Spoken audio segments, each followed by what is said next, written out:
2021년 1월 14일 목요일 새벽 예배 주님 앞에 올려드리십니다. 기도드리겠습니다. 할렐루야. 감사와 찬양과 영광과 존귀를 받으시기에 합당하신 아버지 하나님, 오늘도 우리에게 새로운 한날을 허락하여 주시오매 감사를 드립니다. 주님의 전전에 나와 예배하러 왔더니 교회가 노숙자의 소굴이 되어져 있습니다. 아버지, 수용할 수도 없고 내칠 수도 없고 양당 간에 결정하기가 참 어려운 상황에 있습니다. 주의 성령님께서 합당하신 대로 이끌어 주시기를 바라고 원합니다. 만민이 기도하는 집이라고 했기 때문에 기도하는 사람, 예배하는 사람들이 모여야 할 곳이지 노숙자들의 쉼터가 아니기에 어쩔 수 없이 내보낼 수밖에 없는 이 안타까운 마음을 긍휼히 여겨 주시옵시고, 과거에 저러한 사람들을 국가가 돌보고 관리했었는데 거기에 미세한 문제들이 있다 해서 그런 시설을 다 폐쇄함으로 인하여서 저런 사람들이 국가로부터 돌봄을 받지 못하고 있는 모습을 보며 안타까움을 금할 수 없습니다. 과연 좌파들이 진정한 사회주의 국가, 복지국가를 원한다면 저런 사람들을 모아서 돌볼 수 있는 시설을 폐쇄하거나 하지 않았을 텐데 하는 생각을 해봅니다. 진정한 복지국가, 진정한 사회국가는 사람의 힘으로 만들어줄 수 없는 것이라고 하는 것을 다시 한번 생각하면서 우리 아버지 하나님께서 원하시는 이 이상향의 나라가 이 땅에서 이루어질 수 있도록 우리 교회가 열심으로 기도하고 열심으로 아버지 싸워서 이 나라 대한민국 자유민주주의 대한민국을 지켜나가게 하옵시고, 종교의 자유, 신앙의 자유가 흘러 넘치는 그런 나라가 되어져서 아버지, 온 땅에 저런 가난한 자들, 노숙자들이 없게 만들어갈 수 있도록 주여 대한민국 교회를 지켜주시고 복주시옵소서. 오늘도 우리의 드려지는 예배가 형식적인 것이 되지 말게 하시고 간절한 마음으로 주님 앞에 예배하는 참된 예배가 되게 하옵소서. 동영상을 통하여서 함께하는 우리 가족들 어느 곳에 있든지 무엇을 하든지 아버지, 이 공감하는 예배가 될 수 있도록 주여 인도하여 주시옵소서. 이 시간에도 아버지, 우리 코를 아버지 자극하는 이 노숙자 냄새가 아버지 우리를 괴롭히고 있습니다. 주님 긍휼히 여겨 주십시오. 아름다운 하늘나라의 향기, 천국의 향기를 바라게 하옵소서. 우리의 신앙으로, 우리의 행동으로 그리스도의 편지가 되고 그리스도의 향기가 되는 하루가 되게 하여 주시옵소서. 예배의 시종, 하루 일과의 시종을 성령 하나님께 의탁하오며 우리 주 예수 그리스도 이름으로 기도드리옵나이다. 아멘. 신앙 고백 드리겠습니다.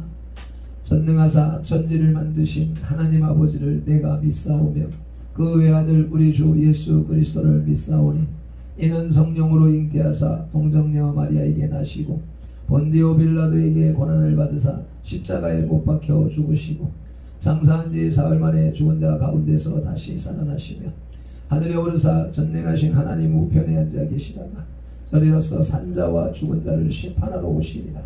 성령을 믿사오며 거룩한 공예와 죄를 사하여 주시는 것과 몸이 다시 사는 것과 영원히 사는 것을 믿사옵나이다. 아멘. 오늘의 주제 찬송가 546장 찬송 올려드리시겠습니다.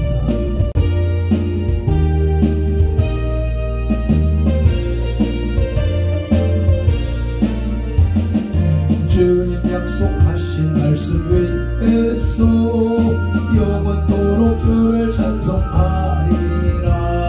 소리 높여 주께 영광 돌리며 백성 믿고 곱게 소리라.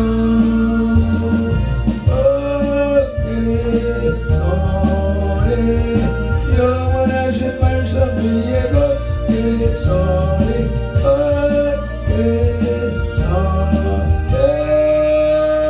그 말씀 위에 걷게 소리라. 주님 약속하신 말씀 위에서 세상 영년에게 옹sem할 때에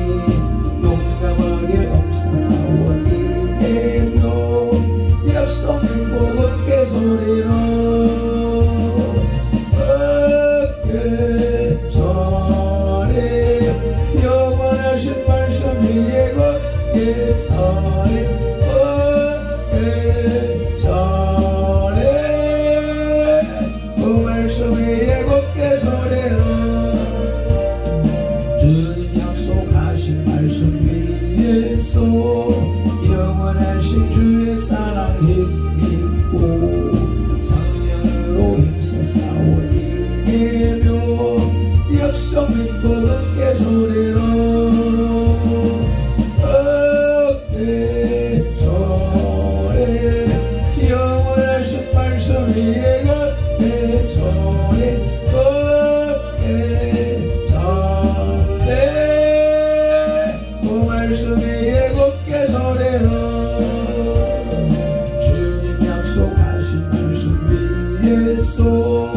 성령 인도하는 대로 행하며 주님 품에 항상 안식고 들며 역성 믿고 굳게 소리로 어깨 소리 영원하신 말씀 위에 굳게 소리 어깨 소리 그 말씀 위에 곱게 소리로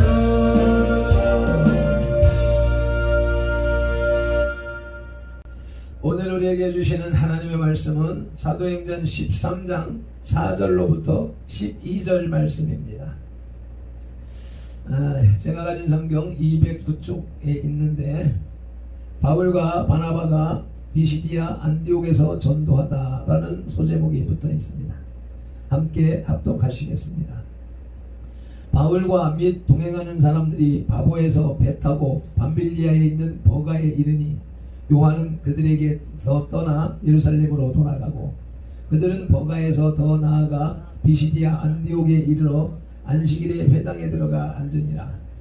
율법과 선지자의 글을 읽은 후에 회당장들이 사람을 보내어 물어 이르되 형제들아 만일 백성을 권한 말이 있거든 말을 하라 하니 바울이 일어나 손짓하며 말하되 이스라엘 사람들과 및 하나님을 경외하는 사람들아 들으라. 이 이스라엘 백성의 하나님이 우리 조상들을 택하시고 애굽 땅에서 나그네 된 그 백성을 높여 큰 권능으로 인도하여 내사 광야에서 약 40년간 그들의 소행을 참으시고 가나안 땅 7족속을 멸하사 그 땅을 기업으로 주시기까지 약 450년간이라.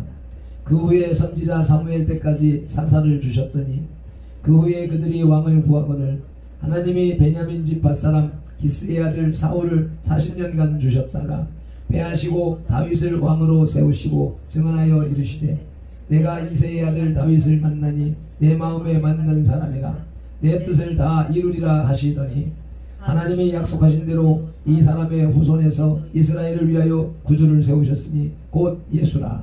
아멘. 13절에 바울과 및 동행하는 사람들이 라는 말씀이 나오는데 지금까지 바나바와 사울이라고 기록되었던 순서가 바뀌어 바울이 일행의 중심적인 인물로 나타나고 있습니다. 아마도 구브로에서의 바울의 실적이 이렇게 만든 것일 것이라고 생각합니다. 13절 중반에 뒷절에 보니까 밤빌리아에 있는 버가라는 지역이 나옵니다. 밤빌리아는 소아시아 남쪽에 있으며 길리기아 서쪽에 인접해 있는 지중해 한 지방의 이름입니다. 북쪽에는 티우루스 산맥이 가로막혀 있는 산악지대로 로마의 통치권 안에 있었지만 헬라 문화가 가장 뒤떨어진 곳입니다. 게다가 이곳은 환경이 좋지 않아서 유행병이 많이 도는 그런 지역이었습니다. 버가는 이 밤빌리아 지방의 주요 도시로서 아데민을 숭상하는 거대한 신전과 야외 극장, 목욕탕 등이 있었습니다. 뒤에 보면 또 요한은 그들에게서 떠났다라는 말씀이 나오는데 요한이 갑자기 돌아간 것에 대해서 몇 가지 추측이 있는데 첫째로는 나이 어린 요한이 처음 장거리 여행을 하다가 마침내 향수병에 걸려서 어머니에게로 돌아갔다라고도 하고 두 번째로는 바울이 갑자기 유행병에 걸려서 고통당하는 것을 보고 겁에 질렸다고도 합니다. 그리고 세 번째로는 이제부터 여행이 더 험해질 것이기 때문에 겁에 질렸다고 말하기도 하는데, 이 세 가지 중에서 대체적으로 두 번째, 바울의 병으로 고통당하는 모습을 보고 겁에 질려 돌아갔다고 하는 것을 채택하고 있습니다. 14절에 보면 비시디아 안디옥이라는 지방 이름이 나오는데, 당시 안디옥이라고 하는 도시가 여러 곳에 있었기 때문에 수리아 안디옥과 구별하기 위해서 비시디아 안디옥이라고 부른 것입니다. 이곳은 밤빌리아 북쪽 지대로서 이 안디옥은 해발 1100m의 고원에 위치한 도시였다고 합니다. 이제 이러한 배경을 바탕으로 하여서 성취된 약속이라는 제목으로 말씀을 상고하겠습니다. 수리아의 안디옥 교회에서 파송받은 바나바와 바울은 구브로 섬을 지나서 비시디아의 안디옥에 이르렀습니다. 구브로 섬의 바보에서 이적을 통해서 복음을 전파한 바울은 비시디아 안디옥에서 설교를 통해서 복음을 증거하고 있습니다. 첫 번째로 바울이 비시디아 안디옥에서 설교한 내용은 약속하신 하나님입니다. 약속하신 하나님은 이스라엘 백성을 택하셨습니다. 17절 말씀입니다. 함께 합독하시겠습니다. 이 이스라엘 백성의 하나님이 우리 조상들을 택하시고 애굽 땅에서 나그네 된 그 백성을 높여 큰 권능으로 인도하여 내사. 바울이 회당에 모인 사람들에게 첫 번째로 권하는 말은 그들이 신뢰했던 하나님의 약속에 관한 것이었습니다. 유대인들에게 있어서 조상들을 택하셨다라고 하는 선민의식을 상기시키는 일은 그들을 매우 기쁘게 하는 일입니다. 그러나 그들이 보다 더 알아야 했던 중대한 사실은 조상들의 수적인 우세함이나 가치 때문에 조상들이 택함받은 것이 아니라 그 선택이 하나님의 절대적 사랑에 기인한 무조건적인 선택이었다는 사실인 것입니다. 신명기 7장 7절 8절 말씀을 합독하시겠습니다. 여호와께서 너희를 기뻐하시고 너희를 택하심은 너희가 다른 민족보다 수요가 많기 때문이 아니니라. 너희는 오히려 모든 민족 중에 가장 적으니라. 여호와께서 다만 너희를 사랑하심으로 말미암아 또는 너희 조상들에게 하신 맹세를 지키려 하심으로 말미암아 자기의 권능의 손으로 너희를 인도하여 내시되 너희를 그 종되었던 집에서 애굽왕 바로의 손에서 속량하셨나니. 아멘. 이스라엘 뿐만 아니라 저와 여러분도 우리의 공로 때문에 인도하여 내신 것이 아니라 하나님의 무조건적인 사랑에 의한 것이라는 사실을 우리는 인식하고 감사해야 할 것입니다. 이제는 우리의 조상들을 택하신 그 사랑으로 하나님은 우리의 성도들을 사랑하고 계십니다. 로마서 11장 28절에서 이렇게 말씀하고 계십니다. 복음으로 하면 그들이 너희로 말미암아 원수된 자요 택하심으로 하면 조상들로 말미암아 사랑을 입은 자라. 바울이 전하고자 하는 메시지는 바로 이것입니다. 하나님의 사랑은 편파적일 수 없습니다. 유대인을 무조건적으로 선택하셨다면 이방인들도 무조건적으로 선택하시는 것입니다. 유대인들의 구원을 끝까지 책임지셨다면 이방인의 구원도 끝까지 책임지시는 것입니다. 로마서 8장 31절로부터 39절 말씀입니다. 그런즉 이 일에 대하여 우리가 무슨 말 하리요? 만일 하나님이 우리를 위하시면 누가 우리를 대적하리요? 자기 아들을 아끼지 아니하시고 우리 모든 사람을 위하여 내주시니가 어찌 그 아들과 함께 모든 것을 우리에게 주시지 아니하겠느냐? 누가 능히 하나님께서 택하신 자들을 고발하리요? 의롭다 하시는 하나님이시니 누가 정죄하리요? 죽으실 뿐 아니라 다시 살아나신 이는 그리스도 예수시니 그는 하나님 우편에 계신 자요 우리를 위하여 간구하시는 자시니라. 누가 우리를 그리스도의 사랑에서 끊으리요? 환난이나 번고나 박해나 기근이나 적신이나 위험이나 칼이냐? 기록된 바 우리가 종일 주를 위하여 죽임을 당하게 되며 도살당할 양같이 여김을 받았나이다 함과 같으니라. 그러나 이 모든 일에 우리를 사랑하시는 이로 말미암아 우리가 넉넉히 이기느니라. 내가 확신하노니 사망이나 생명이나 천사들이나 권세자들이나 현재일이나 장래일이나 능력이나 높음이나 기쁨이나 다른 어떤 피조물이라도 우리를 우리 주 그리스도 예수 안에 있는 하나님의 사랑에서 끊을 수 없으리라. 아멘. 이 큰 사랑을 저와 여러분들이 받았으니 우리 그것을 누리면서 감사하며 살아가야 될 것이 아니겠습니까? 약속하신 하나님은 두 번째로 애굽에서 인도해 내셨습니다. 18절 말씀입니다. 광야에서 약 40년간 그들의 소행을 참으시고. 아멘. 이스라엘 백성들은 하나님의 택하심을 받았지만 애굽에서 약 430년 동안이나 종노릇하며 살았습니다. 보는 시각에 따라 이는 하나님의 섭리일 수도 있고 이스라엘 백성들의 불신앙 때문일 수도 있지만, 그러나 어쨌든지 하나님은 큰 권능의 손을 펴서 자기의 백성을 종의 자리에서 자유자의 자리로 높이 드셨습니다. 아멘. 하나님의 선택은 곧 속박으로부터의 해방으로 이어진 것입니다. 이처럼 하나님은 자유하게 하시는 하나님이십니다. 요한복음 8장 32절입니다. 진리를 알지니 진리가 너희를 자유롭게 하리라. 아멘. 그러므로 하나님께 선택된 자들에게는 자유하는 역사가 일어납니다. 죄로부터 자유하게 되고, 삶으로부터, 일상생활로부터 자유하게 되고, 죽음의 공포로부터 자유하게 되는 것입니다. 하나님께서 우리를 그곳에서 이끌어 내셨습니다. 약속하신 하나님은 세 번째로 가나안을 기업으로 주셨습니다. 19절 말씀이지요. 가나안 땅 7족속을 멸하사 그 땅을 기업으로 주시기까지 약 450년 다니라. 아멘.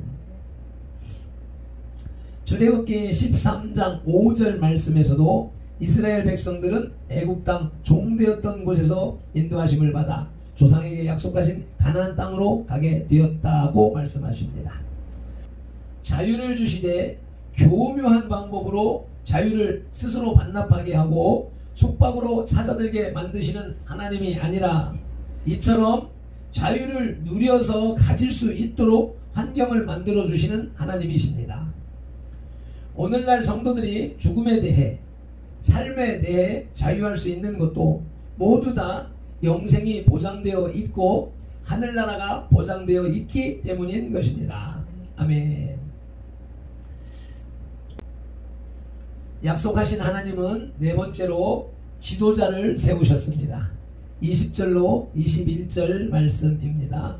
함께 합독하십니다. 그 후에 선지자 사무엘 때까지 사사를 주셨더니 그 후에 그들이 왕을 구하거늘 하나님이 베냐민 지파 사람 기스의 아들 사울을 40년간 주셨다가. 아멘. 이스라엘 백성들은 가나안 땅을 기업으로 얻은 후 하나님께서 세우신 사사들의 지도를 받았습니다. 사사는 하나님의 말씀으로 백성을 다스리고 보호하며 권징하는 실제적인 지도자였습니다. 하나님께서 사사들을 통해 친히 이스라엘을 다스리신 것입니다. 그러나 이 다스린다는 말에 우리가 크게 반발할 필요는 없습니다. 왜냐하면 이 말이 새로운 구속을 의미하는 것이 아니기 때문입니다. 이 일은 본질적으로 자유를 누리고 소유할 능력이 없는 인간에게 이 자유를 오용하여 다시 잃어버리지 않도록 하기 위한 하나님의 최소한의 간섭, 가르침, 징계 등을 의미하기 때문입니다. 그런데도 이스라엘 백성들은 하나님의 통치와 섭리를 거역하고 열방의 모든 나라와 같이 왕을 요구했습니다. 사무엘상 8장 5절로 7절 말씀을 보시겠습니다. 5절로 7절 말씀을 읽고 12장 12절 말씀으로 넘어가겠습니다. 그에게 이르시되 보소서 당신은 늙고 당신의 아들들은 당신의 행위를 따르지 아니하니 모든 나라와 같이 우리에게 왕을 세워 우리를 다스리게 하소서 한지라. 우리에게 왕을 주어 우리를 다스리게 하라 했을 때에 사무엘이 그것을 기뻐하지 아니하며 하여 여호와께 기도하며 여호와께서 사무엘에게 이르시되 백성이 내게 한 말을 다 들으라. 이는 그들이 너를 버림이 아니요 나를 버려 자기들의 왕이 되지 못하게 함이니라. 아멘. 12장 12절. 너희가 암몬 자손의 왕 나하스가 너희를 치러 옴을 보고 너희 하나님 여호와께서는 너희의 왕이 되심에도 불구하고 너희가 내게 이르기를 아니라 우리를 다스릴 왕이 있어야 하겠다 하였도다. 아멘. 인생이 하나님을 거부하며 인간의 왕을 요구하는 그런 상황에서도 하나님께서는 그 뜻을 수용하시며 그들을 이끌어갈 지도자를 세우셨던 것입니다. 약속하신 하나님은 두 번째로 그 약속을 신실하게 이루셨습니다. 하나님의 약속의 성취는 첫째로 마음이 합한 다윗을 세우셨습니다. 22절입니다. 패하시고 다윗을 왕으로 세우시고 증언하여 이르시되 내가 이새의 아들 다윗을 만나니 내 마음에 맞는 사람이라 내 뜻을 다 이루리라 하시더니. 아멘. 사울은 출중한 외모를 갖추었지만 하나님은 그를 왕으로 세우신 것을 후회하셨고 그를 버리셨습니다. 그리고 하나님의 뜻을 다 이루게 하기 위해 하나님의 마음에 합한 다윗을 세우셨습니다. 이스라엘 백성들은 눈에 보이는 왕을 요구하였지만 하나님께서는 다윗의 집을 통하여 구원의 뿔을 세우실 것까지 계획하신 것입니다. 누가복음 1장 69절에서 확인하시겠습니다. 우리를 위하여 구원의 뿔을 그 종 다윗의 집에 일으키셨으니. 아멘. 오늘날 하나님의 일을 하겠다는 사람들이 많습니다. 어떤 이는 목사로, 어떤 이는 교사로, 어떤 이는 교회와 사회의 각 부분에서 섬기며 봉사하는 삶을 살아갑니다.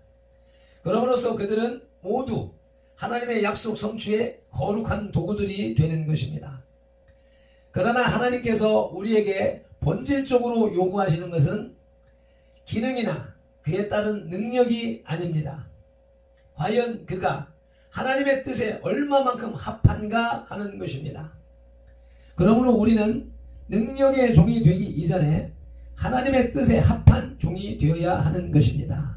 아멘. 이 말씀을 접하면서 생각나는 것이 지난 1년 동안 대국본 활동을 하면서 정광훈 목사님의 뜻을 받아서 그에 합한 활동을 하는 사람들을 찾아보기가 그렇게 쉽지 않더라 하는 것이었습니다. 약속하신 하나님은 그 약속을 신실하게 이루셨습니다 라는 말씀에 두 번째로는 예수 그리스도 구주를 세우셨습니다. 23절 말씀입니다. 하나님이 약속하신 대로 이 사람의 후손에서 이스라엘을 위하여 구주를 세우셨으니 곧 예수라. 아멘. 하나님의 약속은 다윗의 자손 예수 그리스도에 이르러서 완성되었습니다. 로마서 15장 8절로 9절 말씀입니다. 내가 말하노니 그리스도께서 하나님의 진실하심을 위하여 할례의 주종자가 되셨으니 이는 조상들에게 주신 약속들을 견고하게 하시고 이방인들도 그 긍휼하심으로 말미암아 하나님께 영광을 돌리게 하려 하심이라. 아멘. 그분은 참된 왕으로서 구원과 평화를 이루신 메시아인 것입니다. 예레미야 23장 5절 6절 말씀의 완성인 것이지요. 여호와의 말씀이니라. 보라, 때가 이르리니 내가 다윗에게 한 의로운 가지를 일으킬 것이라. 그가 왕이 되어 지혜롭게 다스리며 세상에서 정의와 공의를 행할 것이며 그의 날에 유다는 구원을 받겠고 이스라엘은 평안히 살 것이며 그의 이름은 여호와 우리의 공의라 일컬음을 받으리라. 아멘.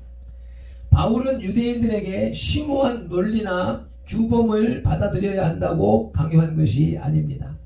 오직 조상들이 하나님의 약속을 받아들인 것처럼 성취된 약속인 예수 그리스도를 권하고 있는 것입니다. 아멘. 바울의 선교팀은 키프로스를 떠나서 소아시아 지역으로 들어서게 됩니다. 이곳에서 마가 요한은 선교팀에서 이탈하게 되는데 이 일이 후에 바나바와 바울의 분쟁의 씨앗이 되었습니다. 마가가 중간에서 이탈한 것을 바울이 후에까지 나쁘게 생각하고 있었던 것으로 보면 이는 분명히 믿음이 약한 행동이었던 것 같습니다. 그러므로 하나님의 일을 하겠다고 하는 사람들은 먼저 목숨까지도 버리겠다는 뜨거운 결단이 없이는 섣불리 뛰어들어서는 안 되는 것입니다. 기도드리시겠습니다. 하나님 아버지, 오늘도 귀한 말씀을 우리에게 주시며 또 깨닫게 하시오매 감사를 드립니다. 초대교회의 첫 선교사들이 첫 선교지 구브로의 총독 서기오 바울을 첫 선교의 열매로 거둔 후에 이어서 두 번째 선교지인 밤빌리아의 버가 회당에서 복음을 증거하는 장면을 지오라마 비전하게 하시오매 감사합니다. 찬양합니다. 영광 올려드립니다. 유대인을 전도하기 위하여서 유대인의 역사를 설포하며 유구한 역사 속에 담긴 하나님의 섭리와 경륜을 예수 그리스도께로 이끌어가는 바울의 지식과 지혜의 말씀의 은사를 우리들에게도 나누어 주시옵소서. 하나님 마음에 합한 다윗 왕의 위를 영원히 계승하게 하신 만왕의 왕 예수 그리스도 이름으로 기도드리옵나이다. 아멘. 찬송 힘차게 올려드리시고 기도하시겠습니다.